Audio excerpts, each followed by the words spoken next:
ನಾರಾಯಣ ನಿನ್ನ ನಾಮದ ಸ್ಮರಣೆಯ ಸಾರಾಮೃತೆಯನ್ನು ಬಾಯಿಗೆ ಬರಲಿ. ಬಾರಂಗ ಕನಸಿನೊಳಗಲಿ ನನಸಿನೊಳಗಲಿ ಮನಸ್ಸು ಕೆಟ್ಟಿರಲಿ ಮುನಿದಿರಲಿ. ಜನಕಜಾಪತಿ ನಿನ್ನ ಅಭೀಷ್ಟದ ಸ್ಮರಣೆಯ ಅಷ್ಟಾಕ್ಷರ ಮಂತ್ರ ಜಪಿಸುವ ಹಾಗೆ ಬಾರಂಗ.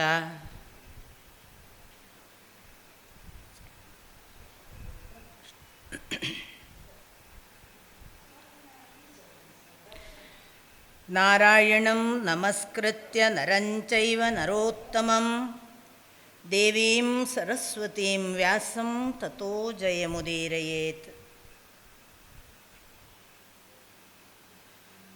ಓಂ ಸತ್ಯಂ ಪರಂ ಧೀಮಹಿ.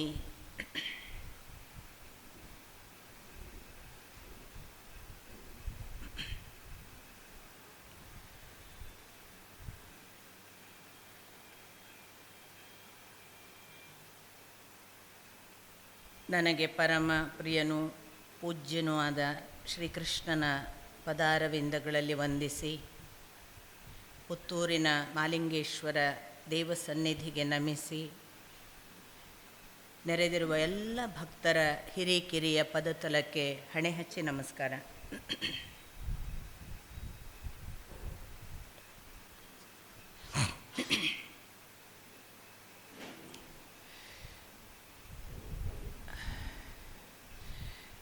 ನಿನ್ನೆ ದಿನ ನಾವು ಒಂದು ಪೂರ್ವ ಪೀಠಿಕೆಯ ಭಾಗವನ್ನು ಸ್ಪರ್ಶ ಮಾಡಿಕೋತ ಬಂದಿದ್ದೇವೆ. ವಾಸ್ತವಿಕ ಶ್ರೀಮದ್ ಭಾಗವತ ಇಂಥದ್ದೊಂದು ಪೂರ್ವ ಪೀಠಿಕೆಯನ್ನು ನಮಗೆ ಯಾಕೆ ಕೊಡುತ್ತದೆ ಅಂತಂದರೆ, ನಾವು ನಮ್ಮ ಪೂರ್ವ ಪೀಠಿಕೆ ಏನಿದೆ ಅಂತ ಅವಲೋಕನ ಮಾಡಿಕೊಳ್ಳಿಕ್ಕೆ ಅಂತ ನಾನು ನಂಬಿದ್ದೇನೆ.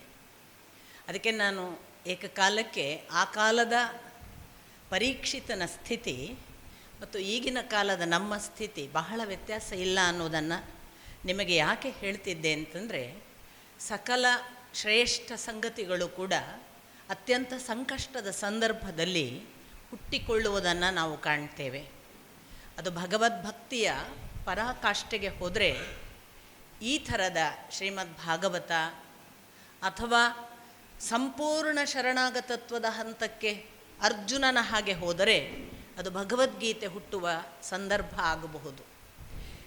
ಇಂಥ ಎಲ್ಲ ಸಾಧ್ಯತೆಗಳನ್ನು ನಿಮಗೆ ನಾನು ಹೇಳುವಾಗ ಅದು ತ್ರಿಕಾಲಾತೀತವಾದ ಒಂದು ಸಂಗತಿ ಅನ್ನುವುದನ್ನು ಗಮನಕ್ಕೆ ತಂದೆ. ಈ ತ್ರಿಕಾಲ ಅತೀತವಾಗುವಾಗ ಅದು ಹೇಗೆ ನಮ್ಮ ಕಾಲಕ್ಕೂ ಕೂಡ ಪ್ರಸ್ತುತವಾಗಿ ಬಿಡುವಂತೆ ಅವರು ಅದನ್ನು ಕಾಲಾತೀತ ಮಾಡಿ ನಮ್ಮ ಕಾಲಘಟ್ಟದ ಯಾವುದೋ ವ್ಯಕ್ತಿಗಳ ಬದುಕಿನ ಜೀವನ ಕ್ರಮಕ್ಕೆ ಹತ್ತಿರ ಮಾಡ್ತಾರೆ ಅನ್ನೋದನ್ನು ಕೂಡ ನೀವು ಗಮನಿಸಿದ್ರಿ. ಹಾಗಾಗಿ ನನಗೆ ಯಾವತ್ತೂ ಕೂಡ ವೈಯಕ್ತಿಕವಾಗಿ ಪರೀಕ್ಷಿತ ಆಗಿ ಹೋದ ಯಾವುದೋ ಅರ್ಜುನನ ಮೊಮ್ಮಗ ಮಾತ್ರನಲ್ಲ, ಅಥವಾ ಅವನಿಗೆ ಈ ಶ್ರೀಮದ್ ಭಾಗವತವನ್ನು ಹೇಳಿದ ಶ್ರೀ ಶುಕ ಮುನಿಗಳು ಅವರು ಎಂದೋ ಆಗಿ ಹೋದ ಋಷಿಗಳಲ್ಲ. ನಾವು ಗಮನಿಸಿದರೆ ಸರಿಯಾಗಿ ಒಂದು ಅಳತೆಯಲ್ಲಿ ಅದನ್ನೆಲ್ಲ ಯೋಚಿಸಿದರೆ ಆ ಶುಕ ಮುನಿಗಳಾಗಲಿ ಪರೀಕ್ಷಿತರಾಗಲಿ ಅಥವಾ ನಾವೇ ಇವತ್ತು ಭಾವಿಸುವ ಅಲ್ಲಿ ಇರುವ ಯಾವುದೇ ಋಷಿ ಮುನಿಗಳಾಗಲಿ ಅವರು ಯಾರೂ ಕೂಡ ಆಗಿ ಹೋದವರಲ್ಲ. ನಮ್ಮ ಬದುಕಿನ ಎಲ್ಲ ಸಂಗತಿಗಳನ್ನು ನಮಗೆ ಯಾವುದು ಆಕರ್ಷಕವಾಗಿ ಸೆಳೆದಿದೆಯಲ್ಲ ಅದನ್ನು ಒಂದಿಷ್ಟು ಕಳಚಲಿಕ್ಕೆ ಬಂದರೆ ನಮಗೆ ಅವರೆಲ್ಲ ಕನೆಕ್ಟ್ ಆಗುವ ಪ್ರತಿ ಸಾಧ್ಯತೆ ಇದೆ. ಈ ಥರದ ಒಂದು ಪೂರ್ವಾವಲೋಕನದ ಹಾಗೆ ಅಥವಾ ಒಂದು ಪೂರ್ವ ವೇದಿಕೆಯ ಹಾಗೆ ನಮಗೆ ಆ ಕಾಲದ ಪಾಂಡುವಿನ ವಂಶದ ಕಥೆಯನ್ನು ಅಥವಾ ಇಡೀ ಮಹಾಭಾರತದ ಯುದ್ಧ ನಂತರದ ಘಟನೆಗಳನ್ನು ಯಾಕೆ ಕೊಡ್ತಿದ್ದಾರೆ ಅಂತಂದರೆ, ನಾವೆಲ್ಲರೂ ಅಂಥದೇ ಒಂದು ಪರಿಸ್ಥಿತಿಯಲ್ಲಿದ್ದೇವೆ. ಮಹಾಭಾರತ ಆವತ್ತು ಮಾತ್ರ ಆಗಿ ಹೋದದ್ದಲ್ಲ. ಇವತ್ತು ಆಗಲಿಕ್ಕಿರುವ ಮತ್ತು ಕೆಲವೊಮ್ಮೆ ನಮ್ಮ ಮನೆಗಳಲ್ಲಿ ಆಗಿ ಮುಗಿದ ಕಾಲಘಟ್ಟದಲ್ಲೇ ನಾವಿದ್ದೇವೆ. ಪ್ರತಿ ಮನೆಗಳಲ್ಲೊಂದು ಮಹಾಭಾರತ ಯುದ್ಧ ಆಗುತ್ತೆ. ಪ್ರತಿ ಮನೆಗಳಲ್ಲಿ ಒಬ್ಬ ದುರ್ಯೋಧನ ಇರ್ತಾನೆ. ಪ್ರತಿ ಮನೆಗಳಲ್ಲಿ ಸಫರ್ ಆಗುವ ಪಂಚ ಪಾಂಡವರಿರ್ತಾರೆ. ಪ್ರತಿ ಮನೆಗಳಲ್ಲಿ ಕೈ ಹಿಡಿದು ನಡೆಸುವ ಶ್ರೀಕೃಷ್ಣನೂ ಇದ್ದಾನೆ. ಹಾಗಾಗಿ ಇದು ಯಾವುದು ಕೂಡ ಆಗಿ ಹೋದ ನಿನ್ನೆಯ ಘಟನೆ ಅಲ್ಲ ನನಗೆ. ಅದು ನಿನ್ನೆಯ ಘಟನೆ ಆಗಿದ್ದರೆ ನಾವು ಇವತ್ತು ಯಾವುದನ್ನು ಹಿಸ್ಟ್ರಿ ಅಂತ ಹೇಳ್ತೇವಲ್ಲ, ಆ ಹಿಸ್ಟ್ರಿಯನ್ನು ಯಾವ ಆಸ್ಥೆಯಿಂದ ಓದೋಕ್ಕೆ ಸಾಧ್ಯ ಇದೆ ಹೇಳಿ? ಬೇಕು ಅಂತ ಎಷ್ಟು ಜನರಿಗೆ ಅನ್ನಿಸ್ತದೆ? ನಮಗೆ ಆ ಹಿಸ್ಟ್ರಿ ಅದು 1992ನೋ ಅದು ಯಾವುದೋ ಒಂದು 1854 ಈ ಇಸ್ವಿಗಳನ್ನು ಹೇಳಿಕೊಂಡು ಇಂಥ ರಾಜರು ಆಗಿ ಹೋದರು, ಇಂಥ ಅವರ ಮಗ ಬಂದ, ಇಂಥ ವಂಶ ಅಲ್ಲಿ ಆಳಿತು, ಆವಾಗ ಇಂಥ ರಾಜರುಗಳು ಇಂಥವರನ್ನು ಕೊಂದರು, ಇಂಥವರು ಗೆದ್ದರು, ಇಷ್ಟೇ ಆಗಿ ಉಳೀತಿತ್ತು. ಅದಲ್ಲ. ಯಾವ ಚರಿತ್ರೆ ನಾವು ಯಾವುದನ್ನು ನಮ್ಮ ರಾಜವಂಶದ ಚರಿತ್ರೆಯ ಭಾಗವಾಗಿ ನೋಡ್ತೇವೆ, ಅದು ಒಂದು ಚರಿತ್ರೆಗೆ ಸಂಬಂಧಪಟ್ಟ ಚಾರಿತ್ರ್ಯದ ವಿಷಯ. ಚಾರಿತ್ರ್ಯದ ಆಚೆಗೊಂದಿದೆ, ಅದು ಜೀವ ಅಂಶಕ್ಕೆ ಸಂಬಂಧಪಟ್ಟದ್ದು. ಅದು ಈ ಮಹಾಭಾರತ, ಅದು ಈ ಭಗವದ್ಗೀತೆ ಅಥವಾ ಭಾಗವತಗಳಲ್ಲಿ ನಮ್ಮ ಮುಂದೆ ತೆರೆದುಕೊಳ್ಳುವ ಒಂದು ಹೊಸ ಲೋಕ. ಹಾಗಾಗಿ ಒಬ್ಬ ಚಾರಿತ್ರ್ಯಹೀನನಿಗೆ, ನಾನು ಈ ಶಬ್ದ ಬಳಸುವಾಗ ಉದ್ದೇಶಪೂರ್ವಕವಾಗಿ ಬಳಸ್ತೀನಿ, ಒಬ್ಬ ಚಾರಿತ್ರ್ಯಹೀನನಿಗೆ ಈ ಚರಿತ್ರೆ ದೊಡ್ಡದಲ್ಲ. ಯಾವ ಹಿಸ್ಟ್ರಿ ಅಂತ ನಾವು ಹೇಳ್ತೇವೆ ಅದಲ್ಲ. ಅವನು ಈ ದೇಹ ಚರಿತ್ರೆಯ ಬೆನ್ನು ಹತ್ತುವವನೂ ಅಲ್ಲ. ಅವನು ಚಾರಿತ್ರ್ಯದ ಆಚೆಗೆ ಜೀವಲೋಕಕ್ಕೆ ಬರ್ತಾನೆ. ಜೀವಲೋಕಕ್ಕೆ ಚರಿತ್ರೆ ಅನ್ನುವ ನಿಯಮಿತ ಅವಧಿ ಇಲ್ಲ, ಅದು ಅನಾದಿ. ಹಾಗಾಗಿ ಜೀವಲೋಕದ ಚರಿತ್ರೆ ಅದು ಅನಾದಿ ಕಾಲದಿಂದ ಇರುವಾಗ ಭಗವಂತನ ಜೊತೆಗೆ ಅದು ಅನಾದಿ ಕಾಲದಿಂದ ಕನೆಕ್ಟ್ ಆದದ್ರಿಂದ ಈಗಲೂ ಕನೆಕ್ಟ್ ಆಗುತ್ತೆ. ಯಾವುದೋ ಒಬ್ಬ ಆಗಿ ಹೋದ ಅಲಾವುದ್ದೀನ್ ಖಿಲ್ಜಿನೋ ಪೃಥ್ವಿರಾಜ್ ಚೌಹಾಣನೋ ನಮ್ಮ ಈಗಿನ ಭಾವಾವೇಶಕ್ಕೆ ಸ್ವಲ್ಪ ಸಮಯ ದೈಹಿಕವಾದ ಭೌತಿಕವಾದ ಸಂಸ್ಪರ್ಗಕ್ಕೆ ಬರಬಹುದೇ ಹೊರತು ಅದರ ಆಚೆಗಿನ ಜೀವಲೋಕಕ್ಕೆ ಅವರು ಡಿಸ್ಕನೆಕ್ಟೆಡ್. ಆದರೆ ಜೀವಲೋಕಕ್ಕೆ ಕನೆಕ್ಟ್ ಮಾಡುವಾಗ ಯಾರೆಲ್ಲ ಕನೆಕ್ಟ್ ಆಗ್ತಾರಲ್ಲ ಅವರು ನಮ್ಮ ಜೊತೆಗೆ ಅಥವಾ ನಾವು ಅವರ ಜೊತೆಗೆ ಆ ಕಾಲದಿಂದ ಇದ್ದೇವೆ. ಬಹೂನಿ ಜನ್ಮಾನಿ ಮೇ ವ್ಯತೀತಾನಿ, ಶ್ರೀಕೃಷ್ಣನ ಮಾತು. ತವಚಾರ್ಜುನ, ನಾನು ಬಹಳ ಜನ್ಮಗಳನ್ನು ಕಳೆದು ಬಂದಿದ್ದೇನೆ, ನೀನು ಕೂಡ. ನಮಗೆ ಆ ಡಿಫ್ರೆನ್ಸ್ ಗೊತ್ತಿಲ್ಲ. ನಾನು ಬಹಳ ಜನ್ಮವನ್ನು ಕಳೆದು ಬಂದಿದ್ದೇನೆ ಅನ್ನುವುದು ಭಗವಂತ ಹೇಳುವಾಗ ಅದು ಅವನ ದೊಡ್ಡ ದೊಡ್ಡ ಅಳತೆ, ನಮಗೆ ಸಿಕ್ಕಲಾಗದ ಅಳತೆ. ಆದರೆ ಅವನು ಯಾವಾಗ ನಮಗೆ ನಮ್ಮ ಹತ್ತಿರದವನಾಗ್ತಾನೆ ಅಂದರೆ ತವಚ ಅರ್ಜುನ, ನೀನು ಕೂಡ ಅಂದಾಗ ಅವನು ನಮ್ಮವನಾಗ್ತಾನೆ. ಅವನು ಜೀವ ಕೂಡ ಹೀಗೆ ಅನೇಕ ಜನ್ಮಗಳನ್ನು ಕಳೆದು ಬಂದಿದೆ ಅಂತ ಉದ್ದೇಶಿಸ್ತಿದ್ದಾನೆ. ಅಂಥ ಜೀವಲೋಕದಲ್ಲಿ ನಾನು ನಿಮಗೆ ಹೇಳಿದೆ, ಪರೀಕ್ಷಿತ ಎಷ್ಟು ಒಳ್ಳೆಯ ಸಾತ್ವಿಕ ರಾಜ, ಹೇಗೆಲ್ಲ ರಾಜ್ಯಭಾರ ಮಾಡಿ ಹೆಸರು ಪಡೆದವ, ಅಂತಿಂಥ ಗುಣಲಕ್ಷಣಗಳು ಇರುವವನಲ್ಲ. ಸಾಮ್ರಾಜ್ಯವನ್ನು ಕಟ್ಟುವುದಕ್ಕೆ ಪರೀಕ್ಷಿತನ ಹಾಗಿರಬೇಕು ಅನ್ನುವ ಹೆಸರು ಪಡೆದಂಥ ಒಬ್ಬ ವ್ಯಕ್ತಿ ಅದು ಯಾವುದೋ ಒಂದು ಸಂದರ್ಭದಲ್ಲಿ ಎಚ್ಚರ ತಪ್ಪುತ್ತಾನೆ ಅಥವಾ ವಿಧಿ ಎಚ್ಚರ ತಪ್ಪಿಸ್ತದೆ. ಪ್ರತಿಯೊಬ್ಬರಿಗೂ ಪರೀಕ್ಷೆ ಇದ್ದೇ ಇದೆ. ನಾವು ಬೀಳುವುದಕ್ಕೆ ಬಂದವರು, ನಾವು ತಪ್ಪು ಮಾಡುವುದಕ್ಕೆ ಬಂದವರು. ತಪ್ಪು ಮಾಡಿದವರು ಪಶ್ಚಾತ್ತಾಪ ಪಟ್ಟರಾಯಿತು. ತಪ್ಪು ಮಾಡಿದವ ಪಶ್ಚಾತ್ತಾಪ ಪಡುವಾಗ ಇನ್ನೊಮ್ಮೆ ತಪ್ಪು ಮಾಡದೇ ಇರುವ ಪ್ರಾಯಶ್ಚಿತ್ತ ಭಾವ ಇದ್ದರಾಯಿತು. ಕೈ ಹಿಡಿದು ನಡೆಸುವವನಿದ್ದಾನೆ. ಆದರೆ ಎಂಥ ದೊಡ್ಡವರನ್ನು ತಪ್ಪು ಮಾಡಿಸ್ತಾನೆ ಭಗವಂತ. ಯಾಕೆಂದರೆ ಬೀಳದೆ ಗತಿ ಇಲ್ಲ. ಈ ಬೀಳುವುದುಂಟಲ್ಲ, ಅದು ಜಲಪಾತ ಅದಕ್ಕೆ ಒಳ್ಳೆಯ ಉದಾಹರಣೆ. ಜಲಪಾತ ಬೀಳದೇ ಇದ್ದರೆ ಅದು ಹೋಗಿ ಸಮುದ್ರ ಸೇರ್ತಾನೇ ಇರ್ತಿರಲಿಲ್ಲ. ನಾನು ಮೇಲೇ ಹರಿಬೇಕು, ನಾನು ಕೆಳಕ್ಕೆ ಬೀಳಬಾರ್ದು ಅಂತ ನಿಂತ್ಕೊಂಡು ಬಿಟ್ಟಿದ್ರೆ ಕೆಳಗೆ ಬಿದ್ದರೆ ಏನಾಗ್ತೇನ ಏನ, ನನ್ನ ಅಸ್ತಿತ್ವ ಏನು ಹೋಗುತ್ತಾ ಏನ, ನಾನು ಇರುವುದನ್ನು ಕಳ್ಕೊಳ್ತೀನ ಏನ ಅನ್ನುವ ಭೀತಿಗೆ ಒಳಗಾಗಿದ್ದರೆ ಬೀಳುವಾಗ ಎಲ್ಲಿ ಬೀಳ್ತೀನಿ ಗೊತ್ತಿಲ್ಲ, ಎಷ್ಟು ಆಳ ಗೊತ್ತಿಲ್ಲ, ಬೀಳುವಾಗ ನನ್ನ ಕಣಗಳು ಚದುರಿ ಏನಾಗ್ತವೆ ಗೊತ್ತಿಲ್ಲ, ಏನಾದರಾಗಲಿ ಅಂತ ಬೀಳುತ್ತಲ್ಲ, ಒಂದು ದಿನ ಹೋಗಿ ಗುರಿ ಮುಟ್ತೇನೆ ಅಂತ ಆ ಬೀಳುವಿಕೆಯೇ ನನಗೆ ಇಲ್ಲಿ ಪರೀಕ್ಷಿತನ ಬೀಳುವಿಕೆ ಅಂತ ಅನಿಸುತ್ತೆ. ಅವನಿಗೊಂದು ಸಮುದ್ರ ಮುಟ್ಲಿಕ್ಕಿತ್ತು. ಆ ಗಂತವ್ಯವನ್ನು ತೋರಿಸುವುದಕ್ಕೆ ಭಗವಂತ ಅವನ ಕಡೆ ಒಂದು ದುಷ್ಕೃತ್ಯ ಮಾಡಿಸ್ತಾನೆ. ನೋಡಿ ಎಂಥ ಸಾತ್ವಿಕ ರಾಜ.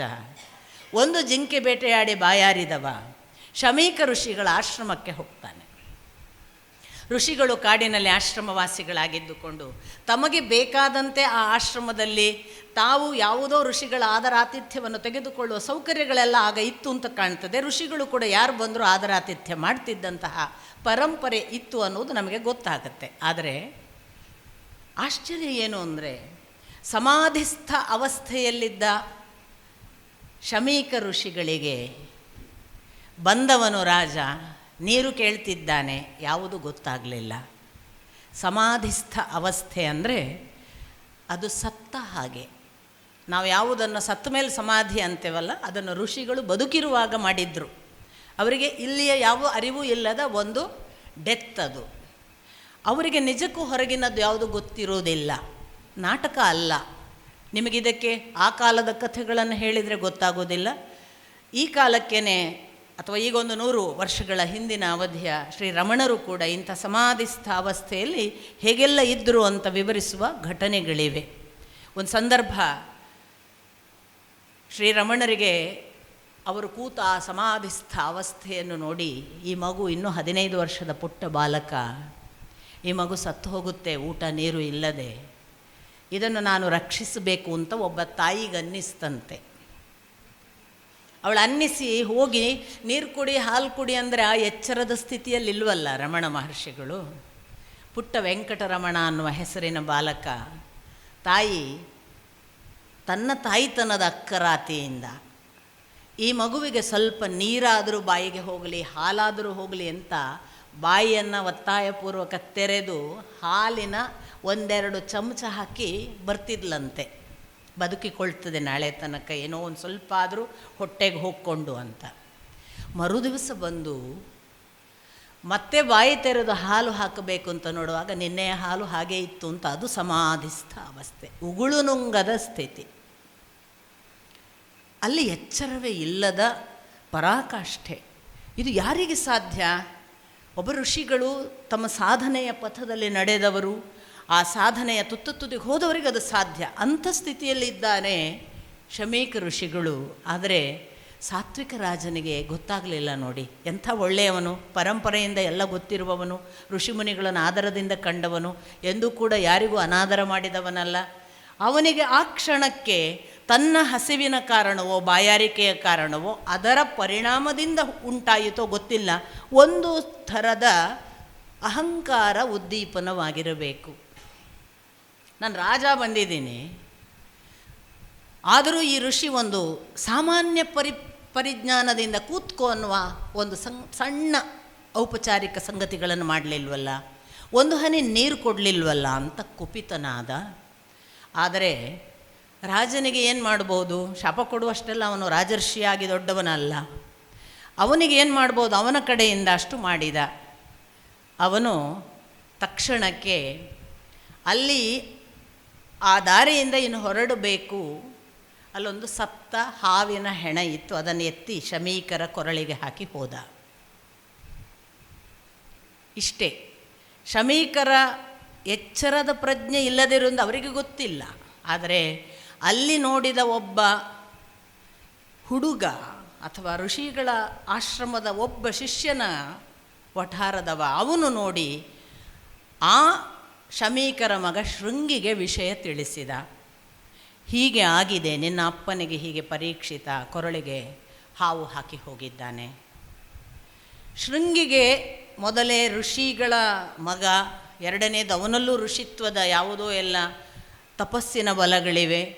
ಅಂಥ ಋಷಿತ್ವ ಮತ್ತು ತಂದೆಯ ಮೇಲಿನ ಆ ಕಾರಣ ಏನು ಭಾವ ಇತ್ತಲ್ಲ, ಅದರೆಲ್ಲದರ ಪ್ರತಿಫಲನವಾಗಿ ಅವನು ಕುಪಿತನಾಗಿ ಶಪಿಸಿಬಿಟ್ಟ ಪರೀಕ್ಷಿತನಿಗೆ, ಇಂದಿನಿಂದ 7 ದಿನಕ್ಕೆ ನನ್ನ ಅಪ್ಪನ ಕೊರಳಿಗೆ ಹಾವಿನ ಹೆಣವನ್ನು ಹಾಕಿದ ಆ ರಾಜ ಪರೀಕ್ಷಿತ ತಕ್ಷಕನಿಂದ ಕಚ್ಚಿ ಸಾಯಲಿ ಅಂತ ಇಷ್ಟು ಹೇಳಿ ಮನೆಗೆ ಬಂದ. ಅಪ್ಪ ಕೊರಳ ಮೇಲೆ ಹಾವಿನ ಹೆಣ ಹಾಕ್ಕೊಂಡು ಸಮಾಧಿಸ್ಥ ಸ್ಥಿತಿಯಲ್ಲೇ ಇದ್ದಾರೆ. ಈ ಅವಮಾನವನ್ನು ನೋಡಲಿಕ್ಕಾಗದೆ ಶೃಂಗಿ ದುಃಖಿಸಿ ಧ್ವನಿ ತೆಗೆದು ಅಳುವಾಗ ಸಮಾಧಿಸ್ಥ ಅವಸ್ಥೆಯಲ್ಲಿದ್ದ ಗುರುಗಳಿಗೆ ಎಚ್ಚರ ಆಗ್ತದೆ. ಯಾಕಪ್ಪ, ಯಾಕೆ ಅಳ್ತಿ? ಹೀಗೆ ಘಟನೆ ಮತ್ತು ಶಾಪ ಕೊಟ್ಟದ್ದನ್ನು ಹೇಳಿದ. ತಂದೆ ಹೇಳ್ತಾರೆ, ಇದೇನು ಜೀವಂತ ಹಾವಲ್ಲ, ಕಚ್ಚಿ ನನಗೇನು ಮಾಡುವಂತಹ ವಿಷಪ್ರದವಾದ ಯಾವ ಪ್ರಾಣಿ ಅಲ್ಲ. ಸತ್ತ ಹಾವಿನ ಹೆಣ ಹಾಕಿದ್ದಾನೆ. ಅವನೊಬ್ಬ ಒಳ್ಳೆಯ ರಾಜ, ಪ್ರಜೆಗಳಿಗೆ ಒಂದೂ ಕೆಡುಕು ಮಾಡದ ಅತ್ಯಂತ ಸಾತ್ವಿಕ ರಾಜ. ಅಂಥವನನ್ನು ಯಾಕೆ ಶಪಿಸಲಿಕ್ಕೆ ಹೋದಿ?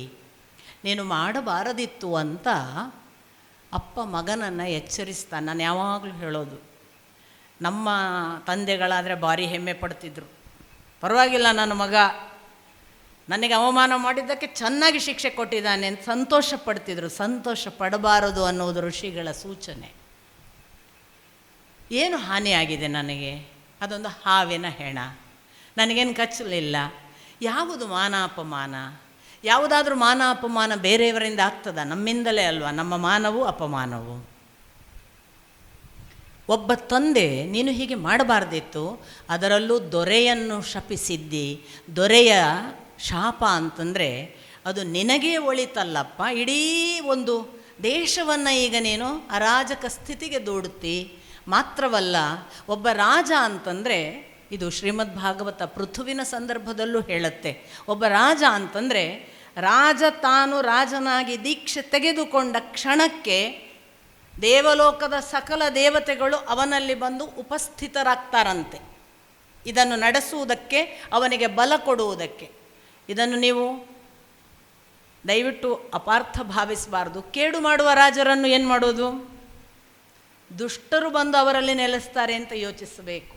ಯಾಕೆ ಅಂದರೆ ದುರ್ಯೋಧನನ ಸಂದರ್ಭದಲ್ಲಿ ಅದು ಪ್ರೂವ್ ಆಗುತ್ತೆ ನೋಡಿ ನಿಮಗೆ. ಜಯದ್ರಥನ ಕಾರಣವಾಗಿ ಯಾವ ಒಂದು ಅವಮಾನ ಆಯಿತು, ಆ ಥರನೇ ದುರ್ಯೋಧನನಿಗೊಂದು ಅವಮಾನ ಆಗುತ್ತೆ, ನಿಮಗೆ ಗೊತ್ತು. ದುರ್ಯೋಧನನಿಗಾದ ಅವಮಾನದಲ್ಲಿ ಕರ್ಣ ಕೂಡ ಓಡಿ ಹೋಗ್ತಾನೆ ವನವಾಸದ ಸಂದರ್ಭದಲ್ಲಿ, ಯಾರೂ ಅವನನ್ನು ರಕ್ಷಿಸೋದಿಲ್ಲ. ದುರ್ಯೋಧನ ಪ್ರಾಯೋಪವೇಶಕ್ಕೆ ಕೂತ್ಕೊಳ್ತಾನೆ, ಸತ್ತೋಗ್ತೀನಿ ಅಂತ, ಇಷ್ಟು ಅವಮಾನ ಆಗಿ ಬದುಕಬಾರ್ದು ಅಂತ. ಆ ಸಂದರ್ಭದಲ್ಲಿ ದುರ್ಯೋಧನನಿಗೆ ಒಂದು ಥರದ ನಿದ್ರೆಯೋ ಕನಸೋ ಒಂದು ಸಂಭವಿಸ್ತದೆ. ಆ ಸಂಭವಿಸುವ ಕನಸಿನಲ್ಲಿ ಅವನಿಗೆ ಆಸುರಿ ಶಕ್ತಿಗಳು ಬಂದು, ನಿನಗೆ ಇಂತಿಂಥ ಕಾರಣಗಳು ಇವೆ, ಇನ್ನು ಮುಂದೆ ಇಂತಿಂಥ ಕೆಲಸಗಳಿವೆ, ನಾವಿದ್ದೇವೆ, ಸಾಯಬೇಡ ಅಂತ ಹೇಳ್ತವೆ. ನೋಡಿ, ಒಬ್ಬ ಕೆಟ್ಟ ರಾಜನಲ್ಲಿ ಕೆಟ್ಟ ಶಕ್ತಿಗಳು ನಡೆಸ್ಲಿಕ್ಕೆ ಬಂದು ಅವನಲ್ಲಿ ಮನೆ ಮಾಡ್ತಾವೆ ಅಂತ ಪ್ರೂವ್ ಆಗುತ್ತೆ. ಹಾಗಾಗಿ ರಾಜನಲ್ಲಿ ಒಳ್ಳೆಯ ರಾಜ ಇದ್ದರೆ, ಪೃಥುವಿನ ಹಾಗೆ ಪರೀಕ್ಷಿತನ ಹಾಗೆ ಇದ್ದರೆ, ಒಳ್ಳೆಯ ದೇವತೆಗಳು ಬಂದು ಅವನಲ್ಲಿ ನೆಲೆ ನಿಲ್ತಾರೆ. ಶಮೀಕರಿಗೆ ಅದು ಗೊತ್ತಿತ್ತು. ಅವರು ಶೃಂಗಿಗೆ ಹೇಳ್ತಾರೆ, ನೀನು ಹೀಗೆ ಮಾಡುವುದಲ್ಲ, ಅಂಥ ರಾಜ ಸಕಲ ದೇವತೆಗಳಿಂದ ತಾನು ತಮ್ಮ ರಾಜ್ಯವನ್ನು ನಡೆಸ್ತಾ ಇದ್ದವ, ಅಂಥವನನ್ನು ನೀನು ಶಪಿಸಿದ್ದಿ ಅಂತ ಹೇಳಿ, ಇವರ ಒಳ್ಳೆಯತನ ಹೇಗೆ ಅಂದರೆ, ಕನಿಷ್ಠ ಅವನಿಗೆ ಗೊತ್ತಾಗಲಿ 7 ದಿನಕ್ಕೆ ಸಾವು ಬರುತ್ತೆ ಅಂತ, ಅವನು ರಕ್ಷಿಸಿಕೊಳ್ಳುವುದಕ್ಕಾದರೂ ಒಂದು ವ್ಯವಸ್ಥೆ ಮಾಡಿಕೊಳ್ಳಲಿ ಅಂತ ಗೌರಮುಖನ ಮುಖಾಂತರ ವಿಷಯವನ್ನು ಹೇಳಿ ಕಳುಹಿಸ್ತಾರೆ. ಪರೀಕ್ಷಿತನಿಗೆ ವಿಷಯ ಗೊತ್ತಾಗ್ತದೆ. ಶ್ರೀಶಣ್ಣ, ನನಗೆ ಈ ಫ್ಯಾನ್ ಬೇಡ. ಅವರು ಹೇಳಿ ಕಳಿಸ್ತಾರೆ ಗೌರಮುಖನ ಮುಖಾಂತರ. ಈ ವಿಷಯವನ್ನು ತಿಳಿದ ಪರೀಕ್ಷಿತ ತಕ್ಷಣ, ನಾನು ಮಾಡಿದ ತಪ್ಪಿಗೆ ಅದು ಸರಿಯಾದ ಪ್ರಾಯಶ್ಚಿತ್ತ, ನಾನು ಆ ಒಂದು ತಪ್ಪಿಗೆ ಮಾಡಿದ ಏನು ಆ ಶಾಪ ಇದೆ ಅದನ್ನು ನಿಜವಾಗಿಯೂ ಅನುಭವಿಸ್ತೇನೆ, ಮತ್ತು ಅದರಿಂದ ಏನು ನಾನು ಮುಕ್ತಿ ಪಡೆಯಬಹುದೋ, ಒಳಿತಾಗಬಹುದೋ ಅದರ ಕಡೆಗೆ ಹೊರಡ್ತೇನೆ ಅಂತ ಈ ಶಾಪವನ್ನು, ಅದೇ ನಮಗಾಗುವ ಕೆಡುಕುಗಳನ್ನು ಒಳಿತಿಗೆ ಪರಿವರ್ತಿಸುವುದುಂಟು ನೋಡಿ, ಅದು ಒಳ್ಳೆಯವನ ಲಕ್ಷಣ. ನಮಗೊಂದು ಕೇಡಾಗ್ತದೆ, ನಮಗೊಂದು ಯಾವುದೋ ದುಷ್ಟತನದ ಸಂದರ್ಭ ಬರುತ್ತೆ, ನಮ್ಮನ್ನು ಎಲ್ಲವಾಗಿಸುವ ಯಾವುದೋ ಘಟನೆ ಬರ್ತದೆ. ಆ ಎಲ್ಲವಾಗಿಸುವ ಘಟನೆಗೆ ಬೆನ್ನು ಹಾಕುವುದಲ್ಲ, ಮುಖಾಮುಖಿ ಆಗುವಾಗ ಅದನ್ನು ಪರಿವರ್ತಿಸುವ ಒಂದು ಪ್ರೇಮ ನಮ್ಮಲ್ಲಿ ಸಂಭವಿಸಬೇಕು. ಆ ಥರದ ಒಂದು ಪ್ರೇಮ ಸಂಭವ ಪರೀಕ್ಷಿತನಲ್ಲಾದದ್ದರಿಂದಲೇ ಆ ಸಾವನ್ನು ಅವನು ಬದುಕಿನ ಒಂದು ಹೊಸ ಶೋಧನೆಗೆ, ನಾನು ಭಗವಂತನನ್ನು ಅಷ್ಟರೊಳಗೆ ನೋಡಬೇಕು, ನಾನು ಕಣ್ಣಾರೆ ಕಂಡಿದ್ದೇನೆ ಬಾಲ್ಯದ ಆ ಗರ್ಭಾವಸ್ಥೆಯಲ್ಲಿ, ಈಗ ಇನ್ನೊಮ್ಮೆ ಅವನನ್ನು ಕಂಡು ಹೋಗುವುದಕ್ಕೆ ಇದೊಂದು ಅವಕಾಶ ಅಂತ ತೀರ್ಮಾನ ಮಾಡಿ, ತಾನು ದೇಹವನ್ನು ಬಿಟ್ಟು ಕೊಡುವುದಕ್ಕೆ ಮತ್ತು ಪ್ರಾಯೋಪವೇಶ ಅಂದರೆ ನಿಮಗೆ ಗೊತ್ತು, ಉಪವಾಸ, ಅನ್ನ ನೀರು ಎಲ್ಲ ಬಿಟ್ಟು ಕೂತ್ಕೊಂಡು ಬಿಡೋದು ಸಾಯುವವರೆಗೆ. ಅದನ್ನೇ ಮುಂದೆ ಸಲ್ಲೇಖನ ಅಂತ ಜೈನ ಧರ್ಮದಲ್ಲಿ ಅದನ್ನು ಬೆಳೆಸಲಾಯಿತು. ಈ ಪ್ರಾಯೋಪವೇಶವನ್ನು ತಾನು ಮಾಡಬೇಕು ಅಂತ ತೀರ್ಮಾನ ಮಾಡಿ ಅವನು ಆಯ್ಕೆ ಮಾಡಿಕೊಂಡದ್ದು ಗಂಗಾ ನದಿಯ ದಡ. ಗಂಗಾ ನದಿಯ ದಡದಲ್ಲಿ ಉತ್ತರ ಅಂತ ಉತ್ತರ ದಿಕ್ಕಿಗೆ ಒಂದು ಭಾಗದ ಹೆಸರಾದರೆ, ಗಂಗೆ ಉತ್ತರದಲ್ಲಿ ಉತ್ತರೋತ್ತರ ಕರೆದುಕೊಂಡು ಹೋಗುವ ತಾಯಿ. ಅಂಥ ಗಂಗೆ ಗಂಗಾ ತಟದಲ್ಲಿ ಅವನು ಆಯ್ಕೆ ಮಾಡಿಕೊಂಡು ಕೂತ್ಕೊಳ್ಳುವಾಗ ಉತ್ ತರತಿ ಇತಿ ಉತ್ತರ, ಅಂದರೆ ಎತ್ತರಕ್ಕೆ ದಾಟಿಸುವಂಥದ್ದು ಅಂತ, ಆದ್ದರಿಂದ ಆ ದಿಕ್ಕಿಗೆ ಉತ್ತರ ಅಂತ ಹೆಸರು. ಅಂಥ ಉತ್ತರ ದಿಕ್ಕಿನ ಗಂಗಾ ನದಿಯ ದಡದಲ್ಲಿ ಅವನು ಕೂತ್ಕೊಳ್ತೇನೆ ಅಂತ ತೀರ್ಮಾನ ಮಾಡುವಾಗ, ದಯವಿಟ್ಟು ಭಕ್ತಿಯಿಂದ ಅನುಭವಿಸುವವರಿಗೆ ಮಾತ್ರ ಅರ್ಥ ಆಗಬಹುದಾದದ್ದು, ಮತ್ತು ನಾವು ಕೂಡ ಅಂಥದ್ದೊಂದು ಅಂತರಂಗದಲ್ಲಿ ಆ ಆರ್ದ್ರ ಭಾವವನ್ನು ಇಟ್ಟುಕೊಂಡರೆ ತಿಳಿಯಬಹುದಾದದ್ದು. ಅವತ್ತು ಪರೀಕ್ಷಿತ ಕೂತ್ಕೊಳ್ಳುವಾಗ ಇದ್ದಕ್ಕಿದ್ದ ಹಾಗೆ ಅವನ ಮುಂದೆ ಸಕಲ ಋಷಿಗಳು ಬಂದು ಕೂತರಂತೆ.